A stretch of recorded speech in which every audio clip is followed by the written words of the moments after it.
Hey, what's up guys, it's Dylan Distorted back with another hilarious Reddit video. Today we're going to be covering a new subreddit, r/EntitledPeople. EM gets upset because I spent my money on myself, my family, and not hers. Last year I started a new job and we had a 4-week group training class and 8 weeks of on-the-job training. Cast, T, trainer, me, take a guess, and EM, new coworker. Every day we had an icebreaker question. On a particular day, the question was, what was the best trip you've ever taken? For me, Disney and Hawaii was my favorite trip. We did blah, blah, blah, blah, blah, talking about excursions she did and whatnot. Well, we went to the Bahamas this year, and I got to swim with the dolphins, snorkel, among other things. Why? Why what? Why would you go on vacation and spend all that money? Why would you go there? Because it's my money and I worked hard for it. Well, I also work hard for my money, and I didn't spend it on vacation. I spent it on my kids. You didn't have to spend money on that. You could have spent it on something else. Like, I could have bought so many things for my family with it. Well, I could have, but I wanted to go on vacation. Plus, I have no kids, so I couldn't have spent it on them since they don't exist. Also, I didn't even know you then. Well, now you do, so you can donate to me. Okay, next person. A week later. Anything planned for Christmas? Nah, not really. I have no family here, so it's just me and my significant other. We might go out to dinner or cook something small. You? I have family coming over. Since you don't have anyone here, you can buy presents for my kids. Sorry, but I still have family to send gifts to. Also, I donate to charity, but it's all anonymous. So you would rather donate to strangers than me? And you rather send gifts to your grown family than children? Well, those are children who may be homeless, or whose parents don't have a job. You have a job. The presents are also for my family. Grown or not, they're my family. Well, that's unfair. So my kids will have shitty Christmas because you're selfish? Well, it's not because of me. I'm not responsible for your kids' presents. For the next few weeks, she gave me a sob story every single time paychecks came around, yet still managed to show up with new jewelry and phones. She eventually got fired. Also, I know it's not the best EM story, but at least it's true. Teal dear, EM upset because I went on vacation instead of giving her money, then upset because I spent my Christmas savings on my family and charity instead of her kids. You know, that's my favorite hit from the band Entitled. You know, the band with that song from the Self-Entitled album? Give me your shit, give me your shit, pay for this so my children won't get it. So apparently, men can't buy nail polish remover. Non-English speaker, formatting, etc. Important detail. As tolerable of LGBT my country tries to be, the politicians here constantly try to push anti-LGBT agenda. Some do it in meme fashion, but some, unfortunately, are serious about it. So, there are some people who believe them and blast LGBT people.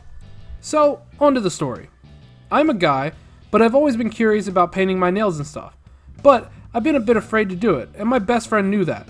So, to encourage me, she gifted me a bottle of transparent nail polish, and that kind of sealed the deal. I wanted to do my nails the very same night when I got home. But then I thought, if I fuck up, I'll have no way of reversing it. I gotta buy remover and some cotton pads. At that time, I did not know that transparent polish was practically invisible, so I decided to wait until the next day. The next day after school, I went to the place that sells cosmetics and sanitary products? I don't know the proper word, sorry. Note that this particular shop is mostly directed towards women. Sure, there are men's soaps, deodorants, baby wipes, and diapers, and other less specific products, but a good chunk of the store is dedicated to makeup and women's sanitary products. As I walk in, a lady walks in right beside me. She's already giving me a dirty look. Perhaps because a tall, bulky guy walked into such a store, but I don't know. I might have had something on my face. I spent a good portion of 15 minutes looking for the cheapest polish remover. Then quickly grabbed the cotton pads and walked up to the register. What do you know? The lady is right behind me. The instant she sees me, she notices what I'm buying, gives me a dirty look and asks, "Excuse me? Why are you buying polish remover?" Now I got two options. Either tell the truth and say that it's for me, which, let's be honest, is not the best option. Or I could say that it's for my mom or sister or some shit like that. and I decided to go with the second option. Oh, my sister asked me to buy her some since I was out in town. Men should not be allowed to buy female-only products. The hell? Excuse me, but could you leave me alone? Then the lady, without thinking, tries to grab onto the bottle and yank it from my hand. But I got a fairly strong grip on it, so I just hold on and let her get tired. Then, when it's my turn, I get the bottle free from her grasp, casually approach the lady at the register, and give her the products to scan. But the lady's relentless. She comes up to us and starts her bullshit again. RL, register lady. You can't sell him that. Why? Because it's not meant for men. I told you, it's for my sister, alright? See, everything is fine. No, it's not! Throw him out of here immediately! But at this point, neither me nor the register lady care. She finishes ringing me up, and the lady just keeps on screaming until security threatens to throw her out. I get the polish remover and the pads into my backpack and head to the exit. But I thought that I need to show this lady her place. So, I get out my nail polish, yes, I am carrying it with me, and call for her. Hey miss. Shakes the bottle of polish in the air. I lied, it's for me, while trying not to laugh. This lady was initially going to blast me through hell and back, but just sighed in defeat, and kept doing what she was doing. Then I left, feeling much better. I ended up painting my nails that night, and it felt awesome. Even if it's invisible, I think I'm going to experiment a bit in the future. Teal there, men can't buy polish remover. You can't buy that, you're a man. Oh, my mistake. Picks up the manly polish remover, shaped like a football. This polish is built Ford tough. It'll last through football games, monster truck rides, dirty pudding sessions, Sunday. It's built to last through everything and still look gosh darn pretty. Karen ran into me. Tell before I start. I'm using voice to text, so you can complain all you want about my terrible grammar or incorrect words, but I don't care. So I drive for Uber and Lyft part-time. After I'm done with my day job, I drive up to the major city near me and do a bit of driving around there for some side money for a couple hours before heading home. Anyone who has ever driven in pretty much any city will be able to tell you that sometimes it seems like pedestrians are suicidal, and will cross intersections even when you have a green light and not even look at you.